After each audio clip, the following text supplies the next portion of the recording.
Is Larian working on an expansion for Baldur's Gate 3? Are they working on Divinity Original Sin 3? Maybe they're even working on a fishing game.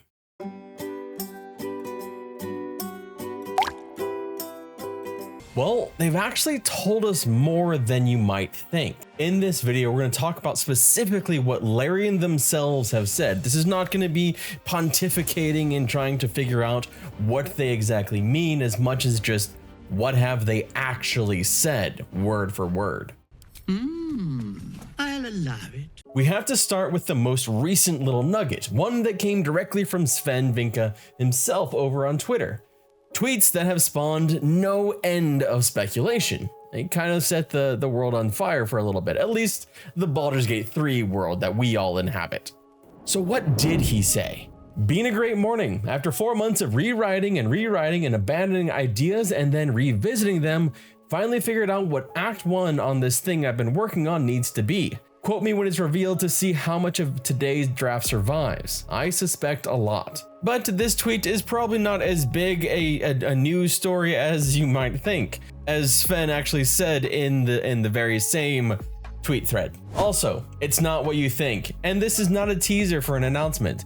Just am genuinely excited about where this is going and wanted to share some of my excitement. It'll be quite some time before we talk about this. He also mentions that he hasn't shared it with anyone yet, and if they find that they don't like it, he'll just delete the Twitter thread, which so far he hasn't deleted it as of January 15th, several days later. One response in particular has been getting some interest though. Brittany Bombisher writes, "Game of the Year 2029, to which Sven responded, "I was going to say very funny, but then I counted on my fingers." Smiley face. So what does it all mean? Well, honestly, probably nothing more than just the fact that Sven is back at work after the holiday break. On what? Who knows? But the little teasing response about Game of the Year at least makes it think that, yeah, it's probably a video game and not some stage theater play of Baldur's Gate 3. Although, you know, honestly, I'd watch that. She promised me a bit of milk. But do you see any milk, do you? Nor do I. Disgraceful.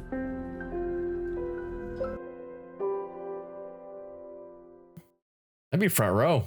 But before we go any further, there's a different kind of quote here that I wanted to bring about for anyone watching this who's creating in some way, whether you are creating YouTube content, whether you're creating video games, whether you're writing books, whether you're making art, or fan fiction, whatever you might be creative, interpretive dance, theater, anything. There's a little quote that I wanted to share. One thing I learned over the years is that work done on abandoned drafts is never wasted. Even if you think the drafts are shit. More than often, you'll find you can recycle your work once you find the right story for it. The type of work can be really frustrating when you're stuck, but the important bit is never give up and remain self-critical, even if the situation looks hopeless.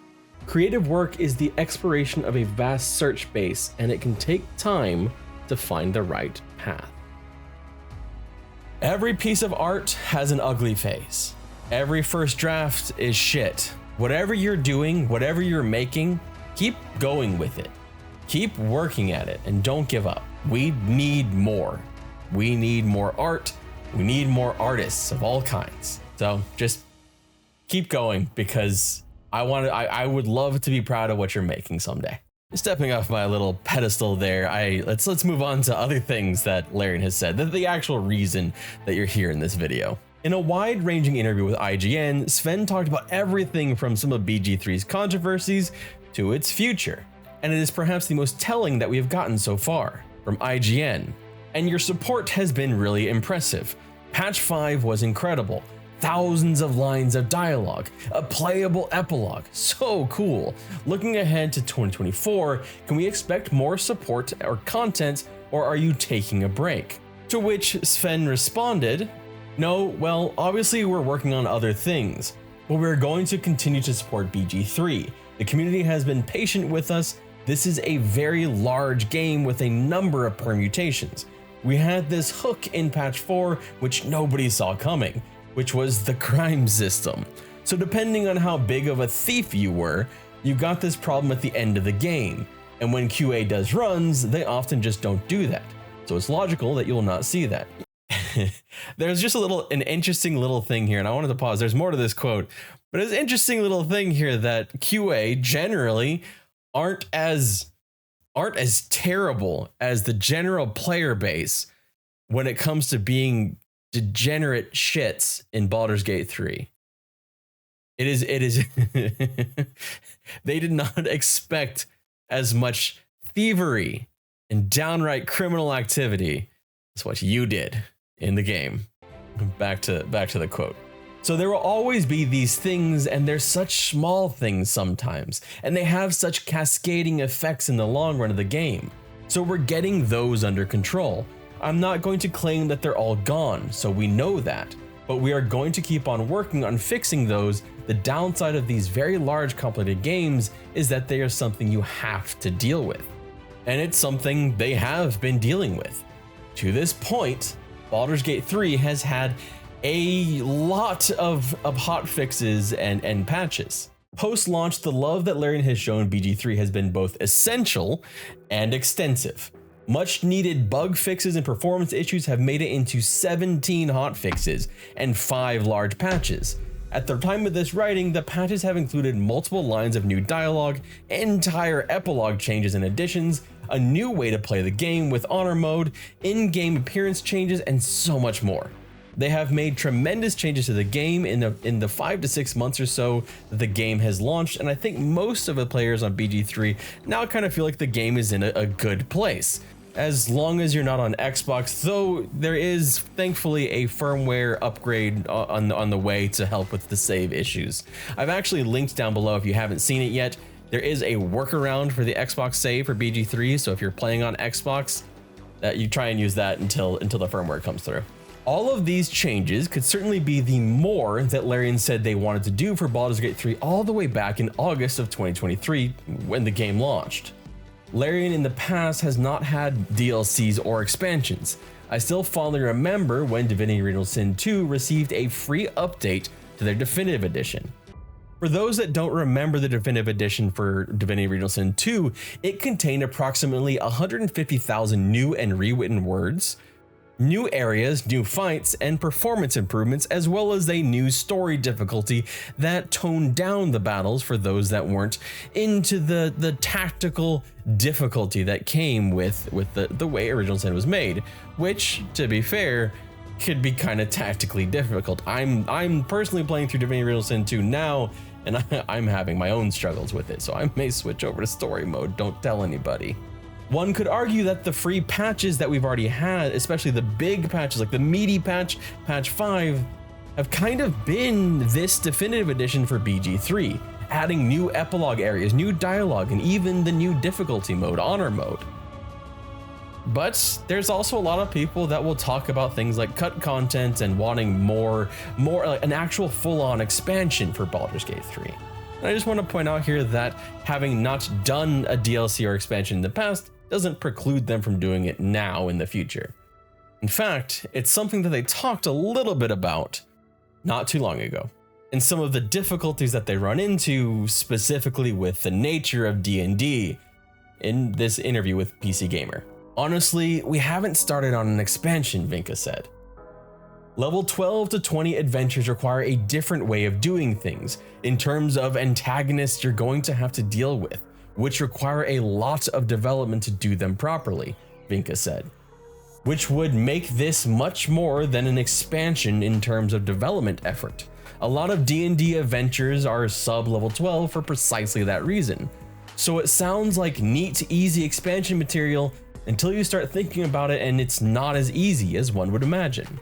There's one other line from one of the interviews that I want to point out here that I don't think a lot of people have honed in on. It's from the IGN interview when Sven was talking about Minthara specifically, but I think it applies to the whole game. It was a question posed of what they would do with unlimited resources. I think that given unlimited time and resources, I'd want to make a new game at this point. I'm happy with Baldur's Gate 3. There's a lot to be thought of in that. There's a lot to extrapolate, but it's not what this video is about. But if there are difficulties with, you know, creating an expansion into those levels of D&D, because it's just the way D&D works, what about their own IP? What about Divinity? Well, that's something they talked about with IGN back in July of 2023. It's our own universe we built, so we're definitely going to get back there at some point, Finka said. We will get back there at some point. We'll just first finish this one, Baldur's Gate 3, now and then take a break, because we will need to refresh ourselves creatively also. You're seeing 400 developers putting their heart and souls into this. You're getting the best of them and their craft into this game. And so I can tell you, it's quite a thing.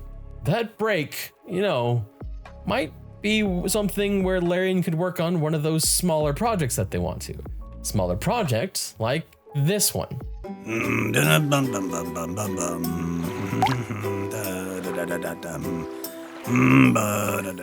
All I know for certain is if that Larian makes a fishing game, they really gotta find a way to get Carnage as some kind of voice actor in that.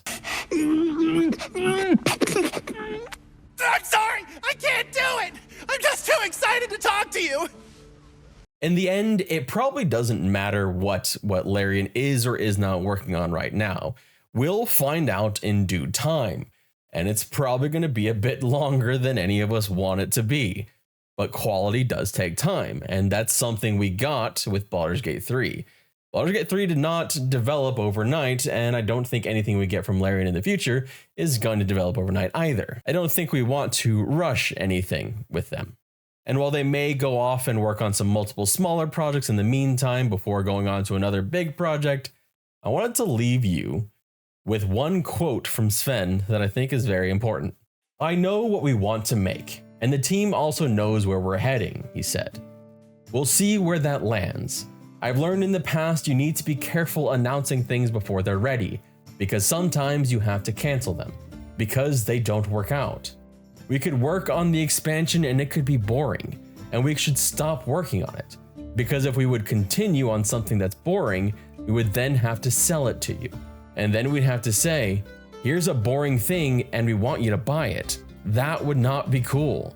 So we have to have the freedom to experiment and to do our stuff. And then when we're ready to announce it, we will." Cheers, everyone. My name is Edward Flynn. Thank you so much for giving me a little bit of your time today. I really appreciate it, and I hope you enjoyed the video. Have a wonderful day, and I'll see you again soon.